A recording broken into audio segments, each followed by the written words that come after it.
আসামিকে যারা আশ্রয় দিতে পারে তারাই দেশের কখনো কল্যাণ করতে পারে না। ভারতের যারা সরকার, সাম্প্রদায়িক হিন্দুত্ববাদী সরকার যারা ক্ষমতায় এখন আছেন, বারবার যারা এসেছেন, তারাই এদেশের স্বাধীন সত্তাকে বিকিয়ে দিয়ে এদেশের ইসলামী মূল্যবোধের জন্য তারা বারবার এদেশের মানুষের উপরে তার চাপিয়ে দিয়েছেন। আপনারা বর্ডার করেছেন, আমাদের পানি সমস্যা, আমাদের অবিন নদীর সমস্যা, আপনারা ফেলানির মতো কাঁটাতারে রেখে এই দেশের মানুষকে হত্যা করা, আমাদের ট্রানজিট, আমাদের ট্রেড ব্যালেন্স সবকিছুকে পরিকল্পিতভাবে আপনারা করেছেন। আমরা সম্পর্ক চাই, কিন্তু সেই সম্পর্ক চাই ন্যায্যতা এবং সমতার ভিত্তিতে।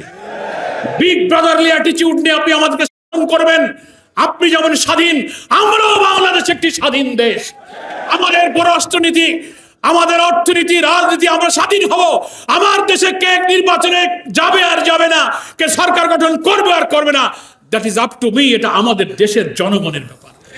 আপনি ওখান থেকে এসে পররাষ্ট্র প্রতিমন্ত্রী, পররাষ্ট্র সচিব, এক এক সময় এক এক গোয়েন্দা এসে সফর করে বলবেন যে আপনারা নির্বাচনে যান, তা না হলে কিন্তু ক্ষমতায় চলে যাবে। এই কথা বলার অধিকার কোনো দেশের নেই। এগুলোই আপনারা এতকাল করেছেন। আজকে যখন একটা অবাধ, নিরপেক্ষ, স্বচ্ছ নির্বাচনের জন্য জাতি প্রস্তুত হচ্ছে, সবাই আমরা মিলে সহযোগিতা করছি, এটা এখন তাদের গাত্রদাহ তো হবেই।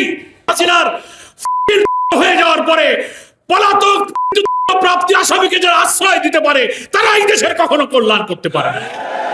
আন্তর্জাতিকভাবে ইন্টারপোলের রেড অ্যালার্ট জারি করা হয়েছে, সব আসামিরা আপনার দিল্লি, কলকাতায় ঘুরে বেড়াচ্ছে। আপনি কিসের কল্যাণ চান?